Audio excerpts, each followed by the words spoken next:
Back when I was in school, like I imagine most of the people out there, from time to time would have to do those assignments of what are you going to be in the future, and then find out more about that industry and work out a game plan for how you will succeed in that industry. Those types of projects that came up every few years throughout the public education system, and I participated, and even at that young, tender age, I knew, well, I think I want to be a writer. So I did my research into that and did such things as interviewing someone in the industry. So I ended up interviewing my mom's friend who had once written a book of poetry that was either self-published or published by some very small press.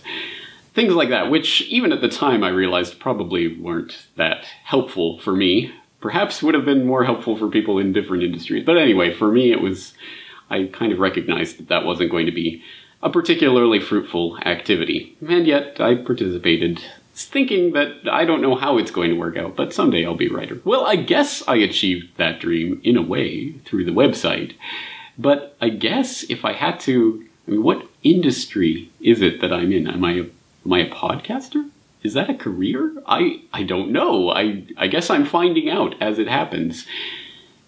I relate this story to you because it is an interesting point that I have a personal experience of now at this point, which is the idea that not only is it difficult to predict what you're going to be in the future or how you're going to achieve those dreams, but even the idea of conceptualizing what will exist in the future for you to be a part of is impossible. There is no way that 16-year-old me could have possibly envisioned in a couple decades you're going to be a podcaster sitting in Japan. It's mind-blowing. It doesn't make any sense. There's no way I could have made some sort of game plan for that and planned it all out.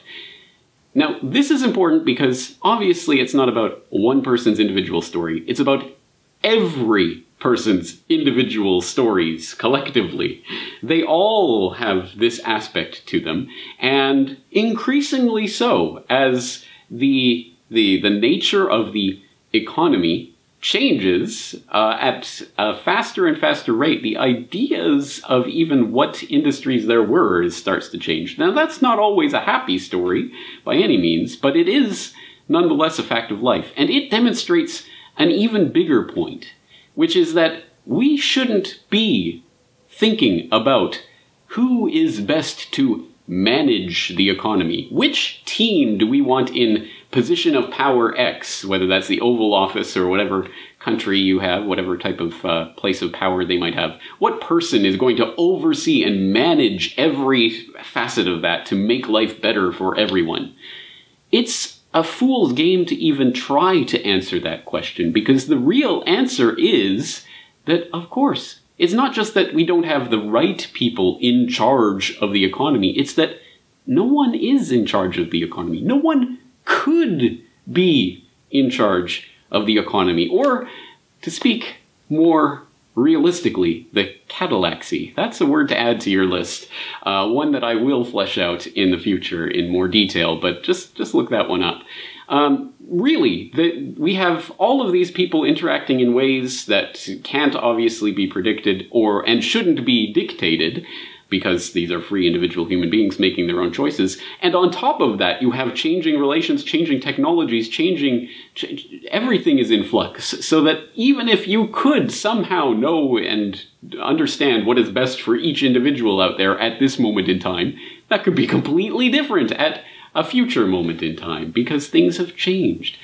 It's actually a good thing not to have a manager who's going to steward over the economy, because here's the real secret. The parasitic ruling class wants you to believe that you need them. That is the greatest trick that they have ever pulled, is to make you believe that there really needs to be a parasitic ruling class managing and directing every aspect of your life.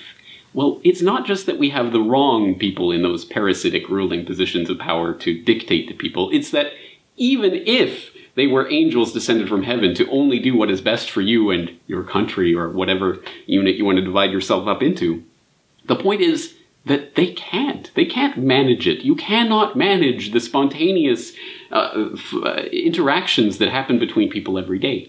Which is why There is a revolution happening right now. It is a revolution that is transforming the nature of the world, of relations between people at the most fundamental levels, but it has nothing to do with the political gains that are dangled in front of our face as the only way that you can have an influence or direct, what's going to happen in your life is to vote for candidate A or candidate B. That's a false game that they get you to play, and it's unfortunate that so many people choose to play it. Because, again, the greatest trick the ruling oligarchs have ever pulled is to make you believe that you need those ruling oligarchs. You don't. So the real revolution that's taking place right now is one of radical decentralization of everything. And it can be a scary thing, but in a lot of ways, it is a remarkable, a wonderful thing. Now, we see this most obviously in certain aspects of the sharing economy, the peer-to-peer economy, whatever it's being called these days, that have made the news and have become stories unto themselves, like Airbnb, like Uber. Those are the most obvious examples of things like this. Things that were previously centralized that are becoming decentralized and people connecting directly with each other. Now, I think we can get way too hung up on this particular version of that, or that particular company that's operating this idea. It's the idea itself that is the revolution that is happening not just in the hotel industry and is not just happening in the taxi cab industry. It's happening in all sorts of different places in all sorts of different ways that would have been unthinkable even 10 or 20 years ago, in the same way being a podcaster for a living would have been unthinkable 10 or 20 years ago. The world is changing, and that's not necessarily a bad thing. And we don't need someone to sit there on a perch, parasitically ruling over everyone, trying to tell them what to do, trying and failing to manage this economy, Cadillac-y. So, it's happening all over the place. It's happening in lots of different ways. The financial sector, even, is becoming decentralized. We now have the technology that is starting to route around those centralized structures that were necessary back in the old day. The manufacturing sector is becoming decentralized. How can you have mass-scale, mass production if you don't have these mass factories that, of course, well, I mean, it's huge capital expenditures. You're going to have massive capital accumulation in order to own them and run them, and that's just the way we have to organize society. Not anymore. We're starting to see the thin edge of the wedge of disruptive technologies changing the nature of manufacturing itself from an industrial to a post-industrial society where people are already can, and in the future will be able to, more fully, manufacture things at not just the local level, at the individual level. Individual manufacturing is here, exemplified by technologies like 3D printing. This is happening everywhere, and it's happening very rapidly. I venture to say in 10 years, this video will seem hopelessly, ridiculously outdated because of the types of things that I'm referring to, and trying to explain it in a way that isn't just everyday, common, obvious sense. I think we're on the cusp of starting to realize that this idea that the political game and choosing masters it's not even wrong. It's not even right or wrong. It's not even, oh, this candidate would have been better than that candidate. It's that we don't need them. We do not need the parasitic ruling class. Now, obviously, this is a huge idea, and I'm not going to be able to introduce every aspect of it to you in this 7 or 8 minutes or whatever it is we have here today.